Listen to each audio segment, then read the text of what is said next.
Hi everyone. It's Leslie. I'm here and I'm live. I gotta tell you, it's like super nerve-wracking when these go lives start because I want it, whatever I'm doing right in the beginning of it becomes the screenshot. And so I'm always worried and I'm like, you know what I mean? Like I don't want that to be the screenshot, so I'm all nervous about it. Oh, hi everyone. It's really interesting. I was sitting here getting ready for this, and the talk is fine, and the talk is the talk. And hi, Heather. What was interesting is what came forward is this idea that I was sitting here and I was getting centered, which I talk a lot about with my clients, and I was also praying. And what I thought was, like, wouldn't it be nice to start this Facebook Live with a prayer? And I got all nervous. Oh, thanks. I got all nervous, like I'm outing myself as someone, a spiritual person. Like, it's really interesting. So, by the way, if you don't even know by now that I am a spiritual person and that I have a really strong connection to my higher power, and then I don't know how you didn't get that in the name. So I'm going to take a moment and I'm just going to show you what I do. I do this before sessions with clients, and I do this before Facebook Live, and I do this before I get on the phone, and I do this all the time. So I just take a big deep breath and I get grounded and connected with my body and my soul. And I say, Mother, Father, God. I call in my ancestors. I call in my grandmother and my father who have passed. I call in my grandfather and my grandmother. I call in the other people who watch over me, Buddha and Jesus. I call in Einstein for some intelligence, and Maya Angelou for some spice and heart, some poetry. Please help us today for me to be of highest good and service to all that are here and all that get to watch this. Thank you for coming and helping us do this process. Amen. So there you go. That's what I do. Those are my prayers. I do a lot of work with my ancestors. I ask for a lot of help from the angels, and I ask for a lot of help from ancestors. So, let's get started. So, what we're talking about is rejection, is God, spirit, the universe's protection. And two things have come forward for a lot of you guys when we talk about rejection. Rejection's a huge deal. It was a huge deal for me. It still can be a huge deal, right? Like, I have a lot of calls with people on the phone and seeing if they want to work with me, and I hear no, right? And so, like, where do I get this feeling of like, oh my God, they don't like me? And the reality of it is it's like, that's not my experience anymore. And it's just not. And you don't have to have that experience anymore either. So, a little bit about my personal story, this idea of being rejected. What if I don't get what I want? Right? And so I don't know how much of you got my story, you guys know, but I just never got the book on how to date. Like, I just straight up, I don't know, people did in high school, I guess. I don't even know who learned how to date, but I didn't do it. I always felt awkward. I always felt weird. And I had a really strong limiting belief that men only liked me as friends. They would sleep with me, like, but they would sleep with anyone, right? That was kind of my experience. My thought about it was that they'd sleep with me, but that's not what we're talking about. So what instead, I had that belief, and so that's what I saw, right? That's what I saw everywhere I went. And I was terrified of some man finding out that I liked them and then saying, ooh, God. I mean, it's the, for those of you who are my age, it's the movie Carrie, right? Like some visceral experience that I got asked out to prom, I'm going to be invited to prom, and the pig's blood is going to come down, and everyone's going to laugh at me. And it's actually a cruel joke because who would ever want to date me, right? That was the underlying experience I had, and terror about being rejected. Do any of you guys have that feeling? Like, is that what you guys are feeling about feeling rejected? Let me know if you, let me get an amen or a hello or whatever you want, if that's your experience, right? So what finally happened was I started dating. And I finally was just tired of it. I wanted to have a family. I wanted to be in a relationship. And I needed to figure this dating thing out. And I just started doing it. And what finally occurred to me is going on dates after dates after date, I finally realized that there would be men that I met who are attractive, who are everything that I wanted on paper. You know, they had a good job and they were funny or whatever. And, you know, they wanted a family. They wanted all the things I wanted. And there was zero. I was not attracted to them. And what I got for a minute, like what I finally got was this idea that I'm not everyone's person. And thank God, right? Like what would happen? I'm not trying to be the woman that every man wants. Although that's what, you know, all the magazines are trying to make me. What I'm trying to do is be totally and authentically me so that I can meet my total authentic partner who is a perfect puzzle piece match. Does that make sense? So what I finally got when I find these perfectly good men who would sit across from me and I didn't want to date them was that it wasn't so much that they're not worthy of love, that they don't get to have perfectly good relationships. None of that. What I finally got was that they just weren't my guy. So what if when I heard no, what if when someone said to me, I don't want to date you, that instead of my self-worth being on the line, instead of in 2 dates, someone like can see the deep, dark flaws in my soul, what if it's just that we're not a good match? Do you know what I mean? And so it started to take my self-worth off the table when we're talking about dating. So when I hear no, what it is true for me today is that I say that the universe has 3 answers for me. The universe says yes, the universe says not now, and the universe says I have something better for you.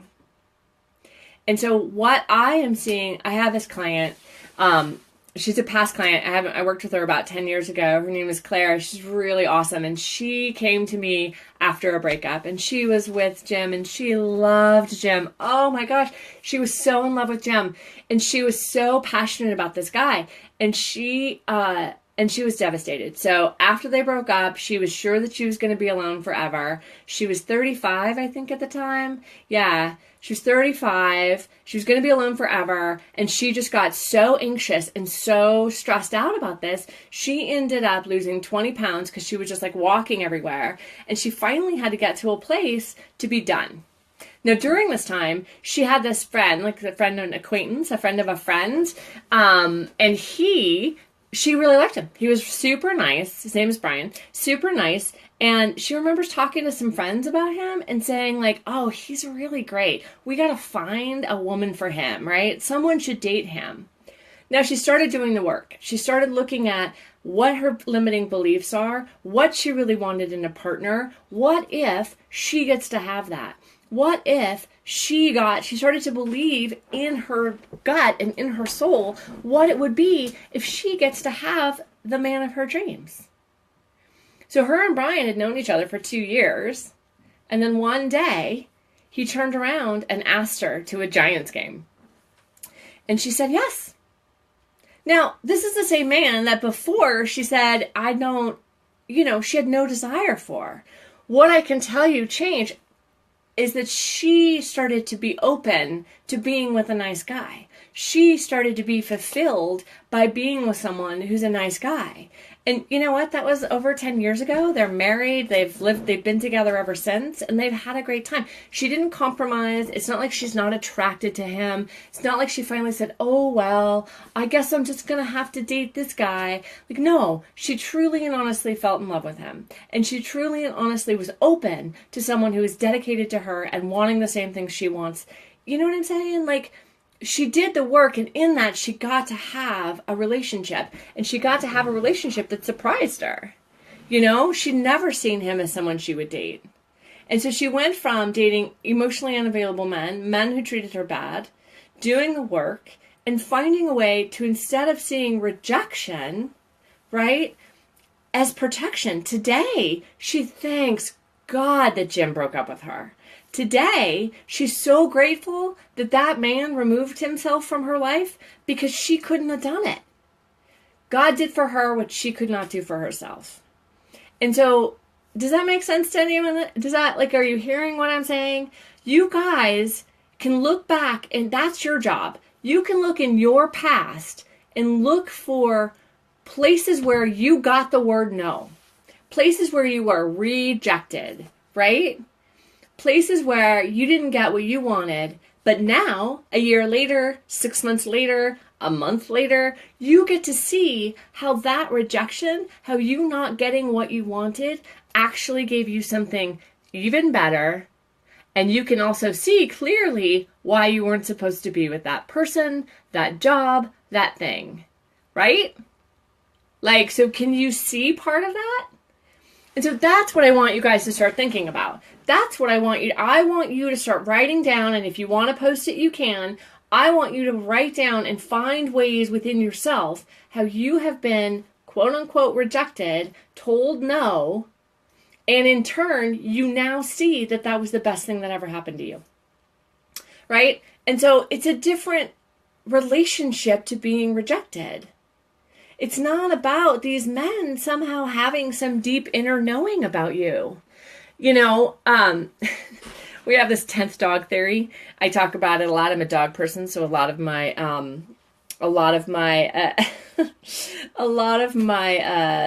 analogies are going to have dogs in them. So if you're a dog person, you have taken your dog to the dog park. And what happens if you're not, this is what happens. You take the dog to the dog park, he starts running around, a dog comes up, they smell each other, and then they separate. And then another dog comes up, they smell each other, and then they separate. And this goes on, right? You're walking through the dog park, and these dogs come up, and they get together, and they smell each other, and they separate.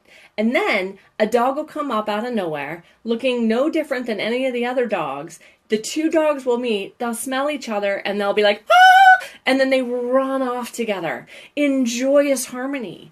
And there's absolutely no rhyme and reason from what I can see on why that dog makes my dog super excited and why that dog makes my dog super happy. The thing is we forget about God. We forget about spirit. We forget about the universe. I forget about there's energy between us.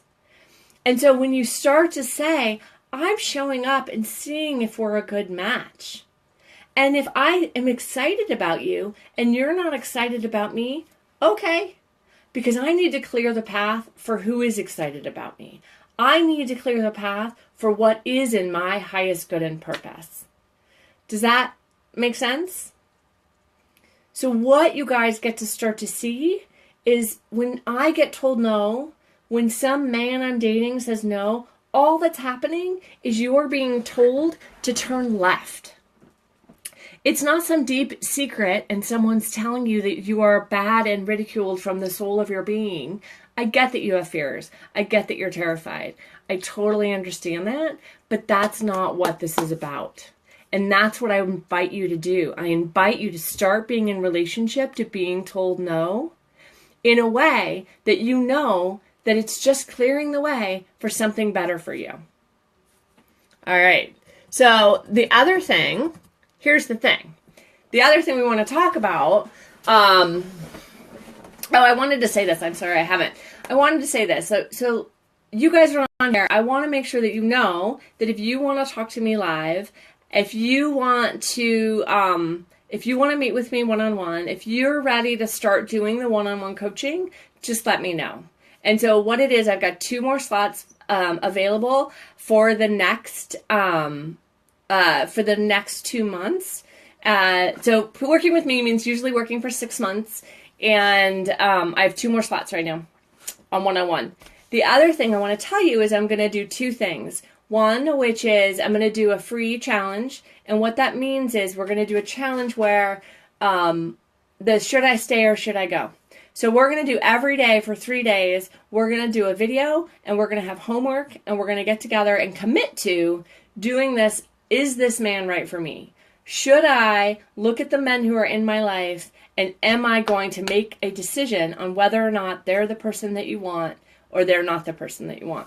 So let me know if that sounds interesting to you. There's a post on it in the site, in the group. And please feel free. Please invite anyone who you think, any women, obviously, who you think would benefit from this group or be interested in this. I encourage you guys to invite people. I'd really love, the more the merrier. Like, the more people I can help, the better I feel. Like, that's the goal here. Okay. Dun, dun, dun. Are you guys ready? Are you guys ready for saying no? You're going to have to start saying no. So here's the thing. The two are really linked. The two are really linked in this way that I really encourage you to start to see. So when I start to hear no easier, right? When I actually hear, when someone says, you know what, Leslie, I don't want to date you. I was engaged before my husband. I'm married to Cap. I was engaged to Dan. Oh. And when he broke up with me, oh my God, I was so devastated. Oh, I was just so devastated. And what I can tell you today is I am so grateful I'm not married to Dan. And anyone that knew me at the time was also very grateful I'm not married to Dan. Anyway, so the whole point of this is how to say no, right? So part of this process is I am saying no to you because you're not who I want, right? And so it is, and what I hear a lot is, it's not nice. I don't want to be mean. I don't want to hurt their feelings. Well, you know what, kids? You're going to start putting your big girl panties on, because I get that idea, but the other idea is you are actually harming them by pretending to be with them, by pretending that you might like them. The reality is you're taking the space of their perfect partner. You're making it so that they can't go out and be with someone who adores them and loves them. It is actually the kindest thing you can do. So here's the deal, right? Either the universe is good, the universe is taking care of me, and everything that's happening is for my highest good and purpose, or it's not. God either is or God isn't. So if I am saying to you, I don't want to be mean, I don't like him, but he likes me, so I'm just going to hang out with him right now, it's actually using them. It's actually not very nice. Now, I get it. If it's not, by definition, if it's not right for me, it's not right for you. So I can talk about some of my clients. There's some people, women, that I get on the phone with, because we do these discovery calls, and I get on the phone. I've been doing a lot lately, so that's why I'm talking about it a lot. I get on the phone with them, and I just think, I'm not for you. You're not my people. Now, I don't even get to a place where where I'm offering my services, because it's a collaborative decision. Now, you can want me all you want, and you can decide that I'm your coach. The problem is, if you're not ready for me and you're not willing to do the work, I'm not interested in working with you. And so what I also get to know when I say, I really appreciate this call, I really wish you all the best, and good luck in your journey, I totally believe that. And I know that by me saying no, they're going to go get their needs met, either by themselves or with another coach. They're going to go get their needs met. And that's the piece that I want. That's what I'm doing. All I'm doing is allowing these men, allowing these people to be free so that they can get what they need, right? I have this quote. I wrote it down. I need to read it, so hold on a second. Some changes look negative on the surface, but you will soon realize that the space being created in your life is for something new to emerge. Right? So, we're going to talk about how to say no and how to start to get comfortable with it. Look, I get it. I get that this is really hard, and I get that you I'm not saying you're going to go in there gangbusters and start off with being like, no. There's a couple things I want to tell you. If you're ready to play big, here's how you say no. Ready? So here's the guy. This is what you guys asked me to do, role play. Here's the guy, and we go on a date, and I am clear he is not for me, right? Can I post? So the question is totally wrong. I can post the quote. I meet a man, And I am totally clear, hold on, I am totally clear that he is not for me. We're at the end of the date, and he comes up to me and says, hey, so I really had a great time, and I would love to go out with you again. And so you want to know what I would say? Oh, thank you so much. I really appreciate that. I don't think it's a good fit. I have to go now. Bye. The thing is we think there's going to be some like massive discussion. We think that they want an explanation. They don't want an explanation. I don't want an explanation. If you don't want to date me, communicate that to me and then get out. Right? Like, I don't want you sitting there telling me why you don't want to date me. I don't want you being like, oh, well, I really liked you, but your voice is super annoying, so I gotta go. Like, it's not helpful. So to know that the kindest thing to do is be quick and be brief, be brilliant, and be gone. That was it. Be brief, be brilliant, and be gone. So all you're saying is, thank you so much for the offer. I'm not interested. Bye. You could practice. I want you could write it down, what I just said, and then you have it in your head, and you can hold that, and then you get to show up and say that. And then if you start to get uncomfortable in your head, you got to learn different techniques to handle that anxiety. So one of my things, so I would say no. So say we're someplace and we're on a date and a guy said, like, we're not even on a date. I'm at a bar or I met some guy at a coffee shop and he would come up to me and say, oh my God, hi, yeah, blah, blah, blah. So can I have your number? No. And then shut up. And then count to 10 in your head. I made a game of it. I wonder how awkward this can get. I'm going to sit here and see how long this guy stares at me after I say no. I wonder how, they don't do it. They leave. Just FYI. They go away. No one wants to hang out. No one's going to come back at you. No one's going to attack. And if they did, hallelujah, thank God I said no in the first place, right? Because they're crazy. And we don't invite crazy into our lives, right? So, okay. So no is a complete sentence. This is how you say no to an offer that you're not interested in. Now, I get that can be really uncomfortable. It was really uncomfortable for me when I started. It was really uncomfortable.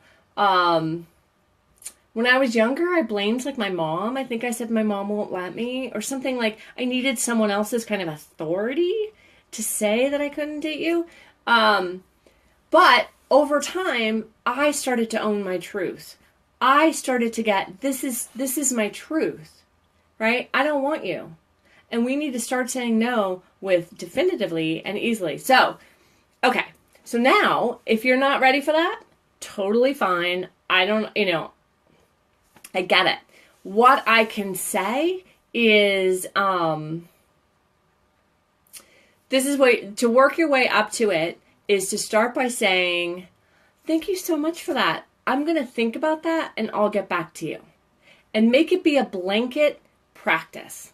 While you're practicing saying no, while you're practicing holding really strong boundaries, what I want you to do is start to hold that and say, thank you so much. I'm going to think about that and get back to you. And that way, when you go home, it's a little easier for you to have some space, right? To have some time and space to say, is this what I want? And hey, nowadays you can just text them. No, thank you. And if you want help writing the text, I'm happy to help you. So does that make sense? So when you're learning these things, when you're starting off in this way, start to just say, no, thank you. Or no, you don't want to say no. So you want to say, let me think about that and get back to you. So at the end of the date, this guy's a dud. You're not interested in him. You're afraid to say no. What you can say is, thank you so much for the offer. Let me think about that and get back to you. Okay. And so now, if you guys have any questions, please feel free to give me questions. So this is Cynthia. What do you do when you are in love with someone you said he's in love with someone else too, and you find out that he rejected you? That's clear. So I don't understand the question. So what do you do when you're in love with someone and he's in love with someone else, and then you found out that he's rejecting you, that's a really clear message that he's not the one for you. Either A, you're comfortable with being with someone who's with another woman. Some people are. If that's not what you want, you are being clearly told that this is not the man for you. And so you get to say, bye. You know, you get to say, thank you, God. And I'm sorry, if he's someone who I've been with for 2 years and now he comes to me saying he's in love with someone else, bite me. Okay, because I want my partner to be loyal to me. I want my partner to know who I am and what I am and cherish me. Marriage is hard. You want someone who loves you and is dedicated to you and totally is on your side, right? And so what you get to do is, Cynthia, this doesn't mean that you don't get to have a relationship. This doesn't mean that he has some secret knowledge of you, of like your deep, dark secrets. And it's, I'm sorry, like I get how much it hurts. I have been rejected so many times. But what it is this, yeah, you found out he had another woman. Okay. If that's not okay with you, then you need to leave. It's that simple. I mean, I don't, you are now, if you are with him and you know he's dated someone else or he's in love with someone else or he's doing something like that, that's okay too. But you get to know that that's a choice you're making, right? You're deciding that this is okay for you and that this is the relationship you are willing to be in. Because he's not the only man out there. Oh, it hurts. Yeah, sweetie. I know it does. I really know it does. So it's sad, and I highly recommend mourning that relationship, and I highly recommend taking this time right now and being sad and really acknowledging that in you. But you don't have to wallow, right? So you don't have to give him your dignity and your self-worth. What you can do is say, I'm really sorry. I am really sad. I'm sad for what I thought this relationship would be. I'm sad for who I think you are and what I want with us together. But you also then get to know that someone else is coming for you. That you get to be in a relationship with someone who cherishes you, someone who you can trust, someone you get to be, and you're going to be so much more happy. You're going to be happier, excuse my language, I'm an English professor. You're going to be happier with someone else. And you're going to be happier in ways that you can't see. You know, that's the thing. So again, we go back to the beginning of this talk, which is God has 3 answers for you. Yes, not now, and I have something better for you. And so for me, when I have clients that are in this position and when I hear this, part of me is like, hallelujah, man. This guy obviously wasn't right for you. I know how much it hurts. I get how much it hurts. I've been there. And you get to say, thank you. I love you. I'm going to go find the match for me. Make sense? So are there any other questions? I'm here. I'm happy to answer your questions if there's anything that you would like to know. Sorry, I'm scrolling. I'm reading. Yeah. I'm happy to talk to you, Cynthia, if you want. Yeah, exactly. Dawn just said it takes time, but you will look back and think, why did you stress over that? I mean, that's the other thing.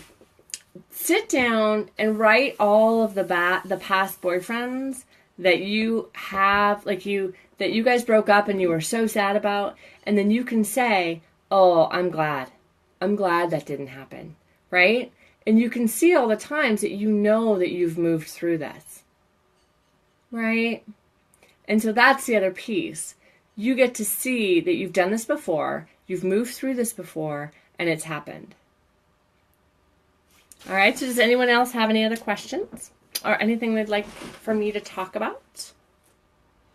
So again, I just want to talk about if you want to meet with me one-on-one, let me know. I've only got a couple slots left for my one-on-one coaching practice.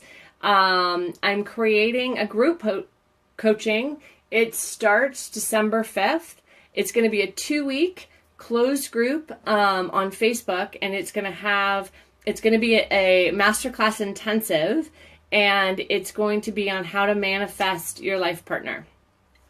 So you'll hear more about it. I'll start talking about it more and more. What'll happen will be the masterclass will be in a Facebook group. I will be doing videos with only those people, and you'll get homework assignments, and then you guys can post because it'll be a private closed group. You can post, and then I can help and guide you on that. So we will be working on manifesting your life partner, like what it looks like, and do a 2-week intensive to really get in there, get clear on what you're looking for, and how to call him in. All right? So thank you all so much for being on here with me. I really appreciate it. And yeah, I will talk to you guys soon. And if there's anything else, just let me know. All right. Bye, everyone. Have a great night.